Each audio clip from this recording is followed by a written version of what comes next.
Bem-vindos ao Tech in Touch. Hoje vamos gravar o primeiro episódio da nossa temporada de podcasts focada em marketing B2B Tech. Neste episódio nós vamos falar sobre Customer Experience, Marketing e IA. E a nossa convidada é a Raíssa. Tudo bem, Raíssa? Oi, pessoal. Bom, eu sou a Raíssa, eu sou Head de Marketing para a América Latina na Getronics. A gente está presente em mais de 22 países. A Getronics tem sede na Holanda.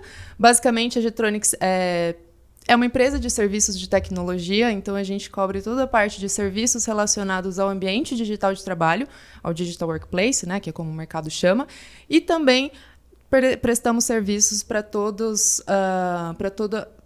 o escopo de desenvolvimento de software, modernização de aplicações e por aí vai. Muito obrigada, Felipe e equipe, pelo convite aqui hoje. Nós que agradecemos a sua presença aqui e hoje nós vamos discutir o Customer Experience B2B em alta. Como tecnologia, cultura e marketing estão redefinindo a experiência corporativa. E aí, Raíssa, para começar a falar sobre essa nova fronteira do marketing B2B, né? Da comunicação à experiência.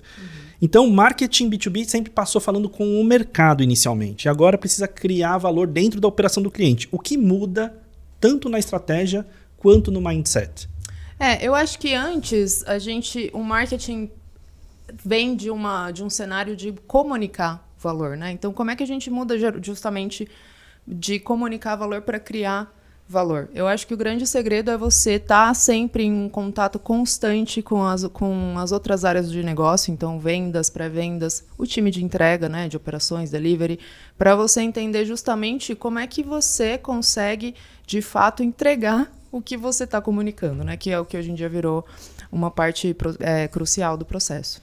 E pensando então nesse aspecto, eu penso muito na minha experiência de como era difícil falar com o pessoal que estava alocado num cliente, porque ele acaba pegando aspectos da cultura desse cliente. Como é que a gente faz como que você faz, na verdade, para trabalhar esse aspecto da cultura própria com esse colaborador que está alocado ali num local diferente? Legal, eu gostei muito da sua pergunta, Felipe. Eu acho que esse é um traço muito forte da Getronics, né? Mesmo quando a gente tem serviços de alocação de recursos, quando em teoria o recurso fica alocado dentro do cliente, a gente não tem muita jurisprudência sobre aquele recurso, a gente está sempre em contato com o cliente e com aquele colaborador dentro da empresa, né? Então eu lembro muito claramente quando eu entrei na Getronics e uma parte do meu onboarding foi justamente entrar na operação e conversar com as pessoas, enfim, os líderes de vendas, de operações e inclusive conversar com pessoas que estavam alocadas no cliente. E aí sempre a minha pergunta era: o que você acha que a Getronics tem de diferencial?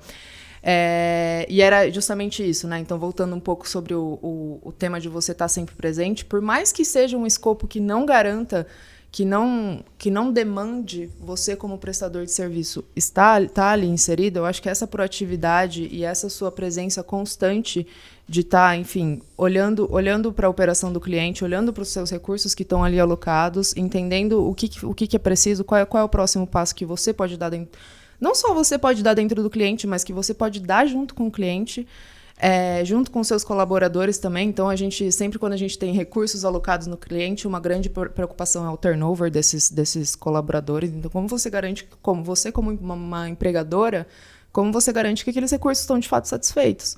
Então, eu acho que é uma série de iniciativas de você trabalhar o engajamento desses funcionários alocados. A gente tem aí uma série de desafios, mas acho que a gente navega muito bem nesse sentido de sempre talvez fazer questão de estar próximo, né, do cliente e do colaborador. Isso é muito importante. E isso muda também a forma como a gente olha a ferramenta, né, para se comunicar com esse colaborador, no fim das contas, porque ele não tem acesso a todos os locais que o colaborador que fica dentro da empresa, né? Eu acho que a gente tem eles têm muito mais, eles são muito mais inseridos dentro do ambiente de trabalho do cliente do que do nosso contexto, né? Do nosso ambiente geral como Getronics. Eu acho que como ferramenta, a ideia que eu acho que é um grande desafio, com certeza, mas a gente usar também os nossos... Isso ser uma prioridade, né? A gente conseguir eles são uma fonte muito grande de informação. Então, assim, como é que eu consigo garantir essa proximidade com a minha operação, com o meu recurso alocado lá na ponta, para eu conseguir ganhar insight também de como é que se a jornada do meu cliente está boa, o que está tendo fricção na experiência dele. Então, basicamente, eu acho que mais que ferramentas, é muito mais um mindset de toda a liderança e cascatear isso até lá na ponta de isso ser uma prioridade, de fato, da gente manter esses colaboradores mais próximos da nossa gestão, ainda que estejam alocados no cliente, para a gente conseguir garantir uma experiência de excelência. Né? E o contrário também, né? Do colaborador trazer esses insights sobre o cliente para que a gente possa ajustar a experiência para o cliente. Super. A gente está com Enfim, quando a gente fala de serviços de consultoria, de TI, às vezes, por exemplo, se a gente tem um desenvolvedor de Java alocado do Banco do Brasil. O nosso portfólio de serviço vai muito além disso, né? Então, um pouco também a gente, enfim, se a gente pensar no nosso quadro de colaboradores alocados, a grande maioria no final do dia, são funcionários alocados. Então, é um desafio realmente a gente trabalhar essa conscientização de todo o portfólio do nosso negócio, para que eles entendam o que a gente pode gerar de valor também. Porque, de repente, eles estão vendo ali uma necessidade ou uma oportunidade ou qualquer coisa, qualquer desafio que a Getronics também possa ajudar, mas às vezes eles não têm conhecimento dessas soluções. Então, essa é uma prioridade nossa muito grande também, trabalhar na formação, nessa visão mais holística dos nossos colaboradores, para que eles entendam também qual é a visão do todo, né? Qual que é o big picture aí que a Getronics consegue ajudar dentro do cliente, muito além do escopo em que ele tiver alocado. Então, a gente começou falando do colaborador e agora pensando no cliente, né? A experiência do B2C é uma experiência fluidez. Uhum. No B2B, previsibilidade, segurança e ganho real, né? E tem que traquear todos os pontos de contato. Como desenhar a experiência relevante para decisores e usuários? Tá, legal. Eu acho que é isso, né? O nosso cliente, quando a gente está falando de B2B, o nosso cliente é uma outra empresa que está olhando métrica, que está olhando performance e que não quer correr risco, não quer sair quer sempre estar em conformidade com as regulações, etc. Mas ele tem um cliente, ele tem um usuário, seja o colaborador interno, seja o usuário da marca, enfim. Então, a ideia é que a gente consiga trazer essas métricas, acompanhar todas essas métricas de performance, de redução de risco e, por outro lado, garantir uma experiência sem fricção para o usuário. E essas coisas têm que se conversar. Então, não adianta a gente trazer soluções de atendimento ao cliente ou de atendimento ao colaborador que, de fato, garantem totalmente a segurança, compliance, governança, sem eu estar olhando para a experiência do usuário, né? Então, conforme a ideia é que justamente você unir essas duas prioridades, eu acho que não dá para eu tenho B2B, vou priorizar gestão de risco.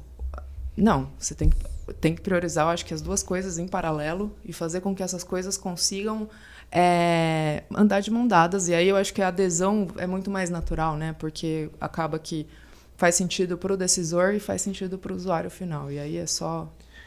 E são experiências, assim, trazendo um pouco aqui, são experiências diferentes, né? Quando a gente fala do usuário e do decisor. Tem peculiaridades em cada uma delas, né? O decisor, o que tipo de informação ou conteúdo a gente gera para ele, quais são as jornadas. Não pensando, até pensar em funil é loucura quando a gente fala no pré, né? Não é nada linear, mas é de uma maneira. O usuário é de outra e também tem um engajamento importante, seja no processo de compra ou no processo posterior, né? Pensando no Customer Success. Traz aqui como é que você vê essas duas jornadas, as diferenças entre essas duas jornadas. Olha, eu acho que assim, a comunicação e o storytelling, como você vai se comunicar com esses dois, as suas duas personas, eu acho que pode ir muito além, tá? Não só de decisor e usuário, mas aí vai influenciador de decisão. Eu acho que são muitas as nuances aí de personas que a gente pode encontrar dentro de um cliente, né?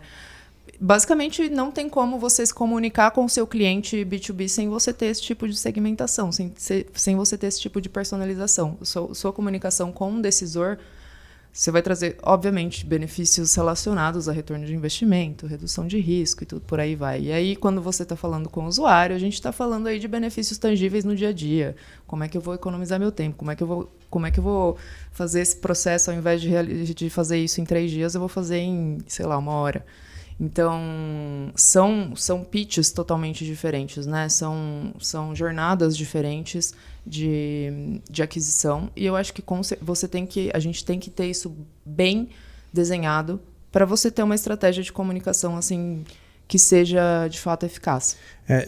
Eu gosto muito de pensar nesse aspecto no sentido que a gente também, acima de tudo isso, tem um guarda-chuva, que é branding. Porque branding está comunicando de uma maneira generalista a mensagem principal. E aí você tem as mensagens individualizadas para cada um desses públicos. E você adicionou ainda os influenciadores, que são de naturezas distintas. Pode ser do setor financeiro, pode ser um influenciador técnico, pode ser um influenciador de diversas maneiras. E pensar tudo isso de uma maneira holística, em que tudo isso se conversa seja para gerar um negócio, quer dizer, o além do gerar o lead, pode ser gerar um negócio, pode ser fidelização desse cliente, que é o que torna o trabalho todo complexo. Com certeza. Por isso que eu acho que é tão importante, né, Felipe, a gente ter esse alinhamento muito, muito próximo com todas as áreas, você conversar com operações, você conversar com vendas, pré-vendas, você recolher feedback do time alocado, do time alocado do cliente quando você tem oportunidade. Eu brinco que esses dias eu comecei recentemente a visitar alguns clientes e tudo mais. Para mim é a melhor experiência que pode ter, né, para um gestor de marketing. E que foi que você viu assim nessa questão de visitar o cliente que é diferente da experiência de estar no back-office? Eu acho que assim, eu acho que quando a gente fica muito no back-office, a gente tem muitas teorias do que a gente vê no digital. Talvez a gente visita o perfil de uma pessoa ou outra, veja, sei lá, qual que é uma persona, né? Um gerente de TI, no meu caso. Quando você vai almoçar com uma pessoa, você entende o que é a dor dele no dia a dia, assim. Então, de uma forma muito mais didática, muito mais na prática, mão na massa, do que você está estudando e lendo bem. Tipo, por mais que você leia relatórios do Gartner ou IDC, então essa troca é muito, para mim é muito valiosa. Então, eu acho que a gente tem insights assim de coisas que talvez a gente lendo em livros ou em pesquisas parecem tão complexas, e aí você simplesmente cai a ficha e fala: nossa, esse é o desafio desse cliente. Muito mais, é muito mais simples, eu consigo me comunicar com ele de uma forma muito mais direta do que ficar dando tanta volta. Então, por exemplo, a gente tem um cliente que ele estava com uma dificuldade de adesão simplesmente dos... Na verdade, acho que esse desafio é um desafio de grande parte dos clientes, mas basicamente a adesão de canais digitais para o Service Desk dele. Então é o velho sempre, o usuário, ao invés de abrir um ticket, que é o cenário ideal, vai lá na mesa do técnico e fala: eu preciso que você resolva o meu problema da minha máquina que não está funcionando. Aí a gente perde tracking do ticket, quantos chamados foram atendidos, qual que é a eficiência do meu time de Service Desk, e por aí vai, né? Então, simplesmente essa era... E a gente, como marketing, cara, a adesão de é tão simples como a gente criar uma campanha integrada de comunicação para o usuário no final. A gente consegue fazer isso em um MVP, 3 meses, testar, entregar resultado, inclusive, medível. Então, assim, é uma dor muito mais endereçável e mais fácil do que eu imaginava, né? Eu traria isso como um exemplo prático. E também tem um aspecto da conexão emocional também, né? Porque você entende o emocional daquele cliente, porque isso acaba mudando um pouco... Assim, não muda tecnicamente a entrega, mas você consegue entender certas nuances de como que você tem que fazer essa entrega a partir do momento que você tem essa conexão. No final das contas, o face-to-face muda muito da nossa percepção e como a gente vai fazer a nossa entrega também. Super, super, exatamente. Eu acho que você vai entendendo também que cada cliente, além das dores em comum, eu acho que cada cliente também vai ter sua personalidade, né? Ou como que se é uma pessoa que é mais direta, mais objetiva, com mais foco em uma pessoa mais analítica, uma pessoa que gosta mais dessa parte de relacionamento. Isso é legal, você vai sentindo um pouco das nuances, de fato, de como lidar com cada um e como você também absorve isso na sua estratégia de comunicação. Então vamos falar dessa estratégia de comunicação, porque a gente mencionou o branding também como esse guarda-chuva antes, e como é que o branding trabalha dentro desse processo? Eu acho que, assim, branding e CX, né, experiência do cliente, eu acho que andam de mão dadas. Não adianta, eu acho que vai muito também, quando a gente fala de comunicar valor versus criar valor, para mim é um paralelo entre branding versus CX, né? Então, basicamente, não adianta você prometer que você vai ter proximidade do cliente, sendo que você demora 3 dias para responder um chamado, uma solicitação. Então, não é assim que a banda toca. Basicamente, eu acho que o conceito de experiência do cliente, ele é um asset de marca. Então, é um ativo que vai te ajudar, inclusive em posicionamento, em confiabilidade, em reputação da sua marca.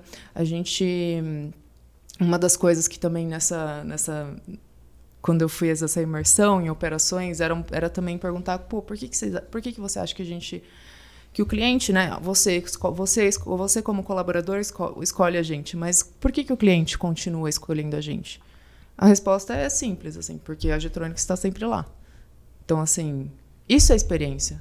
Isso é o cliente saber que você está entregando o que você se dispôs a entregar, né? Então, agilidade no atendimento, no nosso caso, enfim, soluções personalizadas, que a gente consegue, de fato, modular as coisas que a gente faz. E isso, isso é basicamente posicionamento de marca.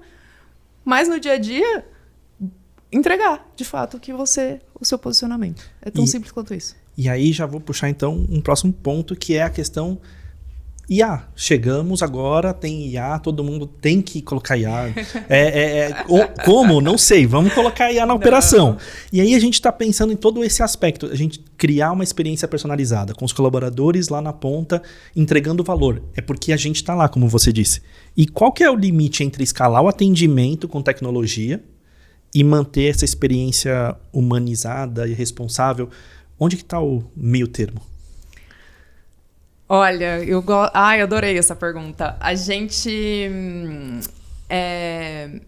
Eu, primeiro, falando de adoção de IA, gostei muito da sua fala quando você diz, não, é IA porque tem que ter IA. E eu acho que o erro começa aí. Com certeza. Eu acho que a IA vem como... Óbvio, veio para ficar, isso não é nem discutível. Mas o ponto é...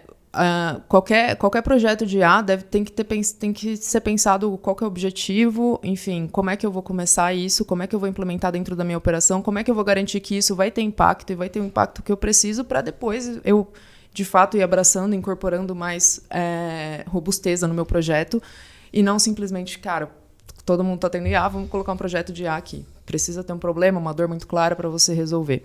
E aí, falando um pouco de como você equilibra, né, a escalabilidade versus a customização do atendimento. Eu acho que o humano sempre vai ser um fator-chave, não é? Quando a gente fala de automação, não quer dizer que a gente vai tirar o humano de cena. Não. Automação é basicamente você tirar tarefas repetitivas na qual o humano não é necessário, mas o humano sempre vai ser necessário. Às vezes mais e às vezes menos. Então, assim, eu acho que o equilíbrio vai muito, de novo, da necessidade do usuário. A gente fala muito que tem vários... A gente como B2B tem vários perfis de clientes. Os nossos clientes, se eles forem B2C, eles vão ter vários perfis de clientes também. Então, assim, vão ter clientes mais familiarizados com tecnologia e vão ter clientes mais avessos, pessoas de mais idade e tudo mais. Então, assim, como é que... Do mesmo jeito que eu tenho pessoas idosas ou que não tem muita versatilidade com tecnologia, por um lado, essas pessoas não querem falar com a máquina, não querem um atendimento humano. Por outro lado, as pessoas mais jovens não querem ter relação humana. Então, eu acho que o desafio está basicamente em como você personaliza esse atendimento para aquela pessoa. A escalabilidade não pode ser, eu acho que, enfim, vamos fazer tudo para todo mundo igual. Eu acho que, basicamente, é você conseguir ter ferramentas que te permitam entregar para o usuário o que ele está precisando. Se o que ele precisa é um atendimento humano, você tem que estar preparado para realizar aquele atendimento. Como é que eu sei isso? testando. E testar é essencial. Eu peço já até desculpas para a produção de fugir do tema de Customer Experience, porque a gente vai falar um pouco de IA aqui, que no final das contas a experiência da IA, assim, eu sou crente que se a IA não vai otimizar pelo menos em 50% do que você está fazendo, não tem nem motivo para você trocar por IA. Porque a IA está aqui para otimização. Mas aí você falou exatamente dessa questão das gerações, né? Uma geração que adota menos, tem outra geração que quer isso, enfim, não quer a interação humana, mas entra também num aspecto cultural que, olha nossas agendas, como a gente trabalha tantas reuniões e tudo mais. A IA está ficando mais humana do que nós, e nós estamos ficando mais IA do que o ser humano. Assim, eu sei que parece que tá viajando um pouco, mas a gente está ficando mais robótico no nosso dia a dia. E a IA, a gente está tornando ela cada vez mais humana. Como que a gente... E balizar isso dentro de uma operação é muito difícil para a gente repensar até nosso papel de engajamento das pessoas para tornar as experiências únicas para os nossos clientes. Olha, eu gosto muito dessa pauta, então, assim, desculpe também para a organização da gente sair um pouquinho. Eu acho que eu li um trecho de um livro esses dias, enfim, até coloquei nas minhas redes, falando exatamente sobre isso, né? Que a inteligência artificial vem substituindo. Então, o grande medo é como que a IA vem substituindo, inclusive, o humano. O grande asset que a IA nunca vai conseguir substituir, basicamente, é o coração. Então, assim, falando em coração, não só emoções, mas, tipo assim, o seu gut, assim, como o seu sentimento, a sua intuição, como é que você coloca vontade naquilo, quanto de coração, enfim, de quão envolvido você está naquele projeto. Isso a IA não vai... enfim, não vejo isso acontecendo com a IA. Então, esse é o grande diferencial, né? Da gente não ser substituível e não pensar. Então, a gente pensa... Acho que alguns anos atrás... Falava-se muito de, não vou me... principalmente com essa onda louca de burnouts que tiveram, né? Então, não vou me deixar... Enfim, não me envolvo nada emocionalmente com o trabalho. E aí a pessoa vira um robô. Então, assim... como é que... Eu acho que o grande desafio... É óbvio que não estou falando que vamos viver pelo trabalho e tem que pôr limite, sim. Mas... tem que colocar emoção também, cara. Você tem que vibrar pelo que você está fazendo e mostrar o seu lado humano, o seu coração, tipo, a sua intuição, a sua gana, sua vontade por aqueles projetos. Eu acho que é isso que diferencia uma IA de um humano, que a IA nunca vai chegar. E o que a IA permite é essa questão de a gente utilizar um grande volume de dados e analisar rapidamente para a gente transformar isso numa experiência humana, com coração, como você trouxe. Hoje, você tem usado a IA nesse sentido, ou em qual sentido, para melhorar a experiência na ponta, com os dados que você coleta? Olha, eu acho que a gente tem aí... Eu posso te colocar em dois contextos, assim. Quando a gente trabalha, né? A gente é um provedor de serviços de TI, então a gente vende, basicamente, IA. A gente tem como é que a gente vende isso para os nossos clientes? A gente tem, basicamente, soluções que são muito simples de implementar e muito customizáveis, que, basicamente, você tem ali... você vai lançar uma campanha de marketing, você simplesmente consegue, em questão de minutos, montar o seu próprio chatbot com a base de conhecimento dele. Enfim, e aí você cria um agente de atendimento totalmente personalizado, com conversas abertas, com a base de conhecimento daquela campanha, por exemplo.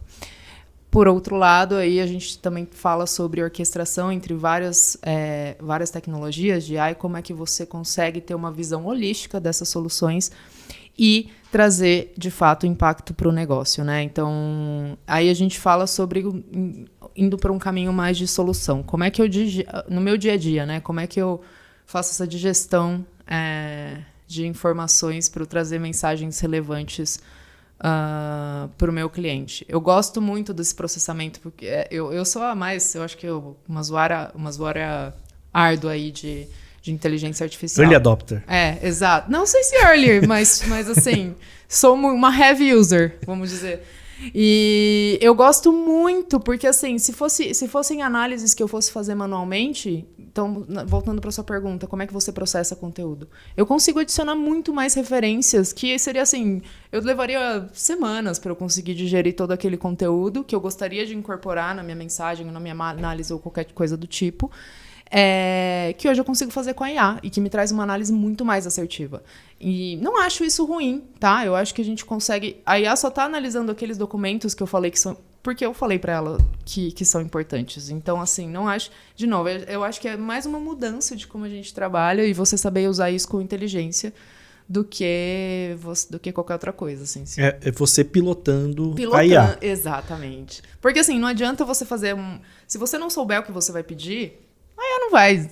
Qualquer caminho é caminho, né? Se você não sabe onde você quer ir, qualquer caminho serve. Exato. Exatamente. E aí a gente falou sobre ser o piloto.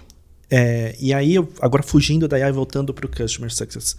Quem é o dono da experiência do cliente? Olha, eu acho que marketing pode ser o grande guardião. Acho que, enfim, pela natureza. Mas isso tem que estar incorporado na cultura da organização, assim. E tem que ser uma prioridade, talvez top-down, de falar assim, incentivar essa troca entre todas as áreas. Isso ser uma prioridade para vendas, isso ser uma prioridade para operações. Operações na parte de entrega, conseguir coletar esse feedback, colocar a gente, fazer essa ponte entre as áreas com a gente. Financeiro está envolvido, então... RH desde a contratação. Exatamente, com certeza. RH, então... basicamente, eu acho que tem que ser uma prioridade estratégica das empresas. A gente pode, sim, de certa forma, como marketing, talvez puxar um pouco e orientar, balizar um pouco mais, de repente, do que outras áreas.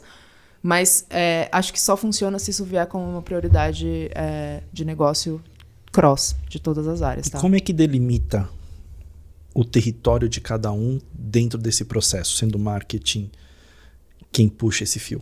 É um processo de aprendizado para todo mundo. Essa tendência de mudar para o Customer Experience como foco de todas as áreas vem ganhando muito mais protagonismo recentemente, né? Então, antes Customer Success, de repente, era uma areazinha que era dentro do marketing, ou enfim, qualquer coisa nesse sentido, e vem ganhando cada vez mais protagonismo. E acho que é um pouco da gente continuar alinhando e com acompanhamento de liderança também, mas ir trocando entre as áreas e a gente definir on the fly, assim. A gente tem que ter também pessoas que estão a fim de fazer acontecer com o famoso sentimento de dono aí, mas acho que nessas trocas a gente só ganha e as coisas começam a acontecer. Principalmente, eu acho que o legal disso é quando você começa a colocar a experiência do consumidor no centro e, óbvio, depois, quando isso começa a rodar, quando surgem os primeiros resultados. Aí, eu acho que é a grande rampada, assim, porque as áreas começam a entender o sentido daquilo. E aí eu vou entrar nessa seara de resultado. O que é demonstração? Porque cada área está olhando uma coisa diferente, né? Um está olhando os leads, o outro está olhando o fechamento de negócio, o outro está olhando o impacto, aí a questão o engajamento do colaborador, que a gente falou do RH. Uhum.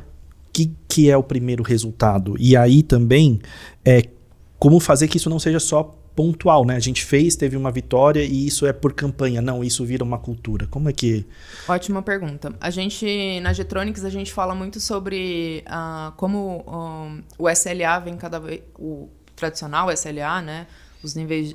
Os acordos de níveis de serviço vêm sendo substituídos por XLAs, que basicamente são Experience Level Agreements. Então, basicamente, como é que eu substituo métricas tradicionais por métricas de experiência? Essas métricas, basicamente, ao invés de... falando aí em um contexto de Service Desk, né, de TI ou de atendimento ao cliente.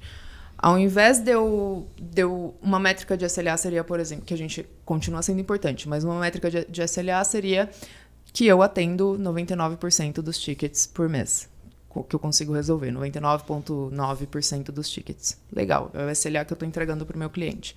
O que a gente começa a olhar como o XLA? Aí falando, acho que primeiro, qualitativo, né? Um exemplo, primeiro exemplo. Não só quanto de ticket a gente resolveu, mas inclusive a queda de tickets, porque A ideia é que você consiga atuar de uma maneira proativa na experiência do usuário, para que ele não tenha que nem chegar que abrir uma solicitação ou abrir um chamado de ajuda. Então, isso é uma métrica. De repente, você está resolvendo 99% das solicitações, mas a experiência continua não sendo fluida. Enfim, acho que um outro indicador seria o quanto daquele meu projeto se sustenta sozinho. Então, assim, eu tô assim, comunicando, pedindo para as pessoas usarem, mas quanto que espontaneamente as pessoas usam? Elas estão vendo sentido naquilo? Isso é importante também. Quanto que você coleta de feedback? Não estou usando porque você pediu para usar. Os meus canais digitais estão usando porque os usuários estão vendo sentido naquilo. E isso é você também, de novo, né? Então, você vê como é importante você estar tão próximo do usuário e estar coletando feedbacks constantemente, porque é nesse processo que você vai fazendo melhoria e conseguindo constantemente entender o que o usuário está achando de fricção, o que ele está aderindo. E acho que é um pouco por aí. Eu posso trazer uma experiência do passado, que era a empresa que eu trabalhava, ela tinha muito essa questão, e a NPS? E aí saía o resultado da NPS, geravam-se projetos lindos. No próximo ciclo de NPS saía o mesmo resultado, lindos projetos e nada de execução, para poder, de fato, identificar uma mudança no resultado dessa experiência do cliente. Porque o indicador por si só, ele é limitado se ele não tem um plano de ação. E como as pessoas também são engajadas para transformar esse plano de ação em ação de fato, né? Sair do plano, sair do papel. Porque no final das contas acaba sendo uma decisão muito executiva, que tomou lá o ponto de decisão. Olha, não, caiu o NPS nesse aspecto, vamos trabalhar o quê? Vamos trabalhar esse projeto. Não engaja a operação para trabalhar depois na ponta.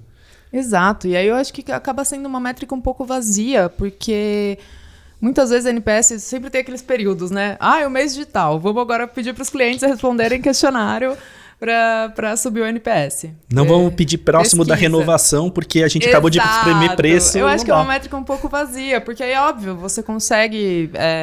provavelmente vão sair muito próximos as métricas, mas assim, no dia a dia de quem está ali na operação, na atividade, o próprio usuário, será que isso realmente... Será que esse NPS bom está representando? Está sendo uma foto fiel do seu negócio?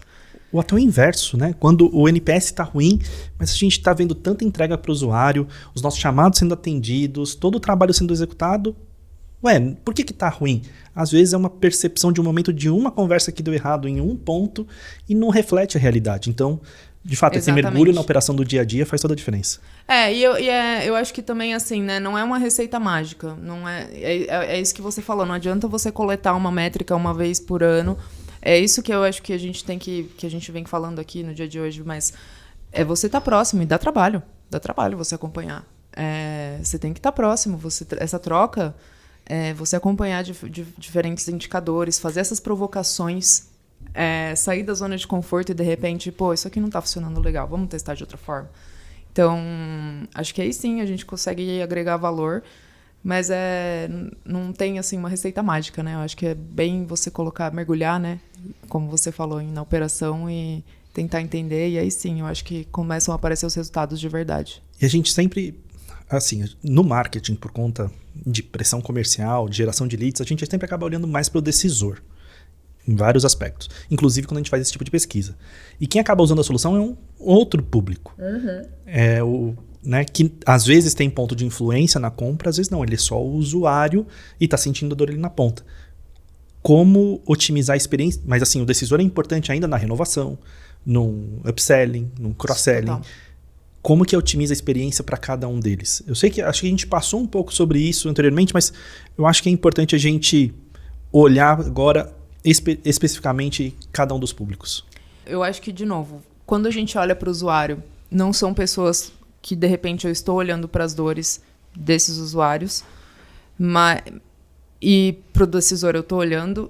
Então, eu acho que não tem muito segredo. É basicamente você coletar feedback, talvez tentar, inclusive, ter conversas com usuários, ter uma conversa de profundidade, ou fazer essas pesquisas de campo, né, para entender de fato quais são os entraves, quais são as fricções que o usuário tem.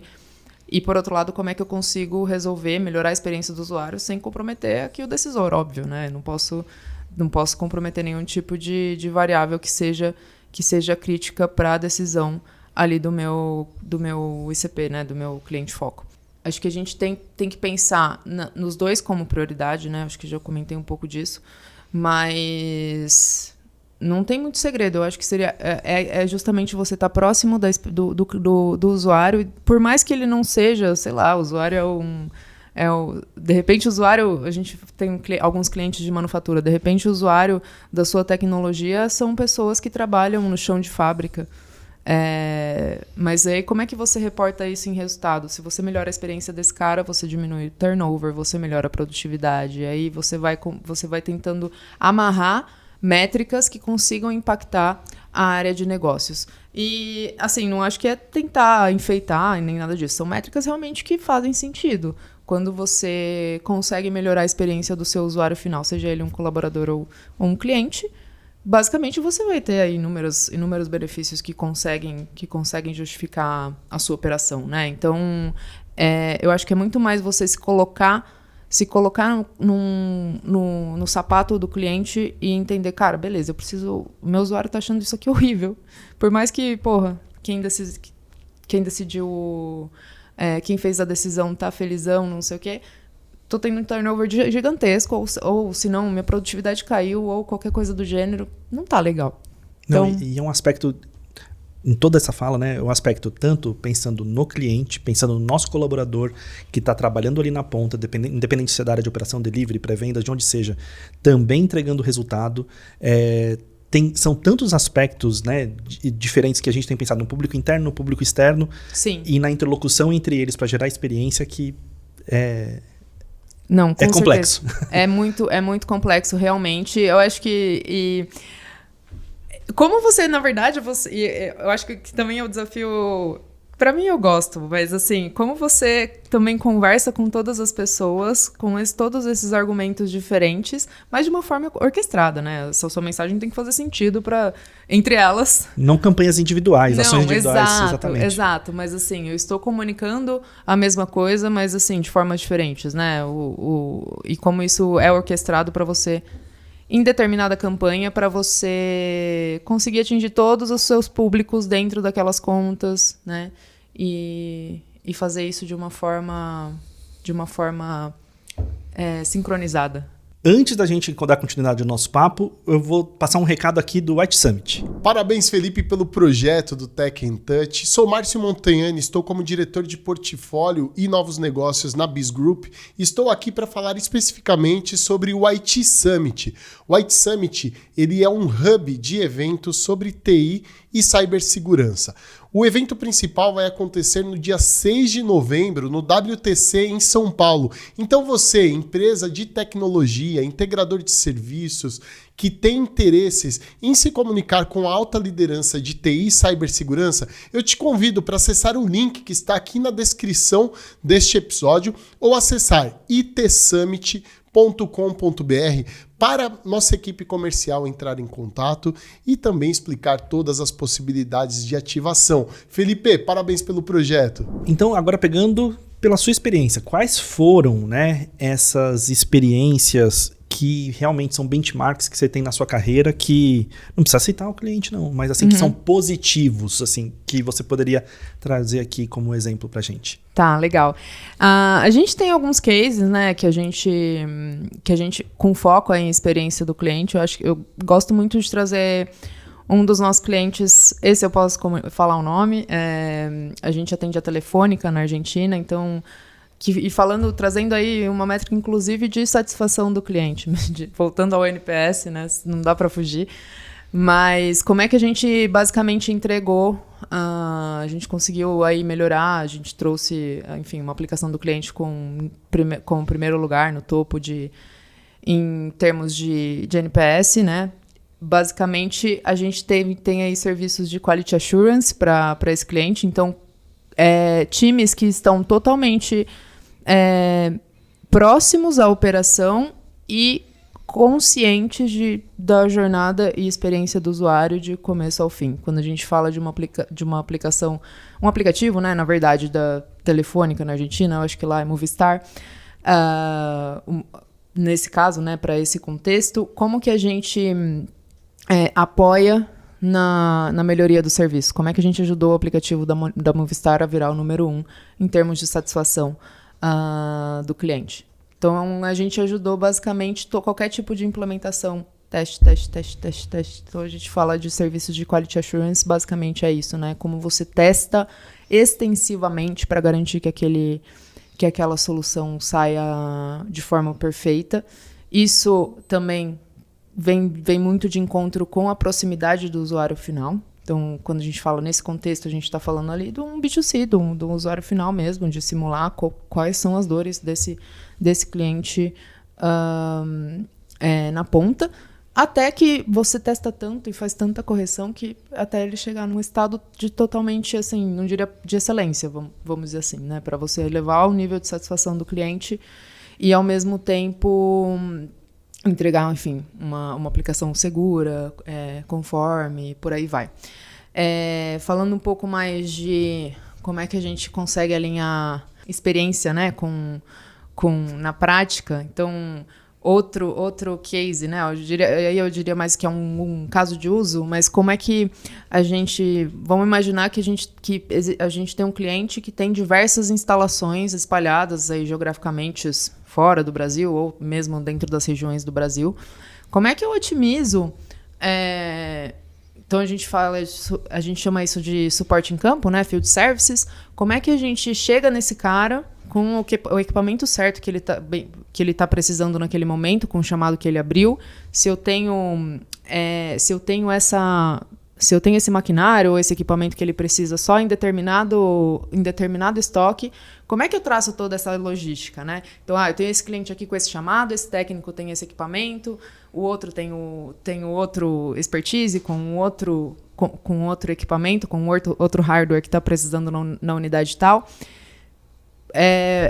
Basicamente, como você orquestra todo um planejamento de rotas do seu suporte em campo para você garantir um atendimento muito mais rápido, mais otimizado também, então que gaste menos, que, enfim, em termos de combustível, tempo. Então, ao invés de demorar 3 dias para mandar um técnico, a gente manda, às vezes, no mesmo dia, só com essa inteligência por trás, né, de como você vai operar a sua logística de TI.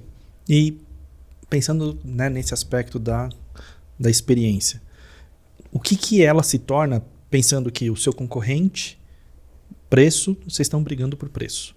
Produto, serviço, falando de field services, no final das contas. Qual é a diferença, né, tecnologia em geral, qual é o que é a experiência nesse contexto? Eu acho que é muito simples. A experiência basicamente é o seu principal diferencial. Como é que você consegue se destacar contra os seus concorrentes, que principalmente em serviços mais comoditizados. Field Services no final do dia são técnicos que não são serviços técnicos que não tem, é meio comoditizado, né? Então, basicamente é a experiência no final do dia, é a experiência que, de repente, os técnicos da Getronics estão entregando lá na ponta. Ou a experiência do gestor mesmo, que fez a contratação daquele serviço, de, cara, acionou o telefone e a gente está resolvendo no dia seguinte. Ou você está precisando de uma solução fora da caixinha que, poxa, não é padrão de mercado, mas eu precisava personalizar isso aqui. Se você é um player que, enfim, vou te entregar essa personalização dessa forma e eu vou trazer uma experiência máximo sem fricção possível. E aí, no dia, tipo, quando eu tiver uma outra demanda, cara, eu vou conversar com a Getronics porque eu sei que eles vão me atender mais rápido, minha experiência vai ser melhor. Isso é o seu diferencial. Principalmente com serviços comoditizados. Eu diria que a experiência do consumidor tem que sempre ser uma prioridade. É justamente por isso. Eu quero trazer um exemplo também de uma empresa anterior que eu trabalhei, que a gente participou de uma RFP. E como é que a gente se diferencia numa RFP? Super difícil. Então, o que a gente fez? Vamos criar uma experiência durante a RFP. Então, a nossa resposta para as questões na fase anterior foi através de um vídeo. Então, a gente colocou os executivos sentados numa mesa, falando, pegando as respostas da RFQ e respondendo através de vídeo. O pessoal achou demais. Como assim? Você está me mandando um vídeo, você não está mandando um documento técnico. Não, mandou documento técnico também. Mas se você quisesse ver aquilo em 5 minutos, você tinha o vídeo. E a proposta que a gente fez, no final das contas, a gente não foi o melhor preço, pelo que eu me lembro, era o segundo. Mas a gente já era o prestador de serviço deles naquele momento. Então a gente contou a história da linha do tempo, de como aquela empresa ia evoluindo, junto com a nossa, deixando colaboradores de field, de service desk, todos eles mostrando como a operação foi passando. E aí a gente pegou os valores daquela empresa e fez um vídeo super emocional de como é que era a conexão entre os valores entre um e outro. Eu lembro que quem desenhou os valores da empresa, que estava lá já há 20 anos, saiu chorando da sala. Aí a gente falou, aí a gente ganhou a proposta. Porque é a questão de a gente criar experiências até em momentos que não é só criar, né? Ninguém espera a experiência. É muito legal isso que você falou, trazer, né? A gente falou um pouco disso, mas trazer ao lado emoção, né? De repente, para contextos de B2B, eu acho que isso é muito bonito de ver. Recentemente eu participei de um evento que falava justamente sobre isso, né? Como é que você traz experiências que muitas vezes estão aplicadas no B2C e consegue incorporar isso no B2B. Eu acho que esse tipo de movimento, né, de consumerização de TI é muito importante, é muito bonito de ver quando a gente consegue resultados como esse, de fato se destacar por experiência que trazem um fator de emoção dentro de um contexto B2B. Isso é fantástico. Acho que a gente tem que fazer, o mercado B2B em geral tem que fazer mais isso, tem que fazer mais esse exercício de se espelhar no B2C. Eu acho que o B2C é muito mais granularizado, muito mais especializado em experiência, em jornadas mais, enfim, encantamento, no final do dia, em diferenciação de commodity. Então, essa tendência, né, de trazer essas experiências, para mim, nossa, é fantástico. Eu acho que as empresas que conseguem fazer isso com excelência têm tudo para prosperar. E futuro, o que a gente pode esperar no futuro para o nosso setor, né, no B2B Tech? O marketing B2B Tech pensando o Customer Experience nos próximos anos? Eu acho que primeiro um pouco disso, né? A gente fala muito sobre consumerização, assim, então a gente olhar mais para a nossa persona dentro do cliente como uma pessoa. No final do dia ela é uma pessoa, além dela ser ali o gerente de TI, ele é um pai ou uma mãe que tem filhos, que tem os hobbies, e como é que você casa isso de uma forma mais holística? E acho que isso não tem muito para fugir. Eu acho que a parte de personalização através de inteligência artificial, com certeza é uma delas, e não me entenda mal, eu acho que a gente também tem aí uma percepção um pouco errada de personalização como um bombardeamento de informação. Eu acho que não é por aí que a banda toca. Não é todo dia mandando um e-mail, fazendo um push pelo celular. Exatamente. Então, assim, quando a gente fala em personalização real, é você entender quando não mandar 5 mensagens porque ele acessou. Não, tipo, ele acessou o site do tênis, agora porque ele acessou o site do tênis, eu vou te mandar, mas vou te disparar, sei lá, um e-mail por dia. Mas é assim, cara, eu não tô. Se o usuário não tá abrindo, não tá reagindo ao seu push, eu não vou mais mandar, entendeu? Vou diminuir, eu vou me retrair e vou entregar. Porque isso também vai ser o grande diferencial, né? Quando a gente fala de futuro, a gente está vendo uma inundação de conteúdo, e eu acho que isso transcende para o B2B, inclusive. De, assim, personalização. Estou vendo a sua empresa, blá, blá, e personaliza o seu script com análise de IA para aquela empresa. Mas é muito mais, a personalização eu digo muito mais no sentido de eu vou entrar em que momento com a minha mensagem e com que mensagem de uma forma que seja relevante para aquele usuário. Nossa, eu tenho uma frase que eu lembro quando começou o inbound, que tinha que ter conteúdo, todo mundo falava, conteúdo é rei. E para mim, conteúdo é rei, o contexto é a rainha, que mexe para todos os lados. Exato. Porque se não tem contexto, ninguém vai conseguir, o conteúdo não serve para nada. Exatamente. Não adianta você disparar, principalmente nesse mundo que tá todo mundo já, enfim, inundando o usuário, né? Inundando o cliente com conteúdo. Se você não conseguir analisar o seu contexto, e aí que mora a personalização, né? Eu acho que você disse muito bem isso, de contexto com conteúdo. Não adianta um sem o outro. Perfeito. Raíssa, muito obrigado. Obrigada a você, eu adorei nosso papo. Queria ouvir suas considerações, então, para a gente finalizar aqui nossa conversa. Primeiramente, Felipe, muito feliz de estar participando com vocês aqui dessa conversa. Eu acho que essa temática é muito interessante para mim, então agradeço muito a oportunidade. Basicamente, né, eu acho que como mensagem final, vamos colocar, eu acho que os grandes pilares da nossa conversa aí foram inteligência artificial e experiência do consumidor. Então, eu gostaria de encerrar principalmente aí como recomendação, dizendo que, cara, não implemente IA por implementar, entenda bem quais são as suas dores, pode começar pequeno, incorporando pouco a pouco, conforme você ganha eficiência, né, conseguir incorporar o seu projeto, né, ganhar robustez no seu projeto. E a parte de experiência do consumidor, basicamente, também mantenha aí sempre um olho na ponta, na experiência do seu usuário, fique muito próximo da sua operação. Acho que essas são as grandes chaves aí que eu deixaria como mensagem final. E é isso, novamente, muito obrigado em nome da Getronics. Obrigado, Raíssa. Então ficamos com esse episódio do Tech and Touch. Nós discutimos Customer Experience, IA, Marketing. Siga nossos perfis, siga nossas páginas tanto do IT Summit quanto do IT Show e os meus perfis pessoais também aqui no link abaixo.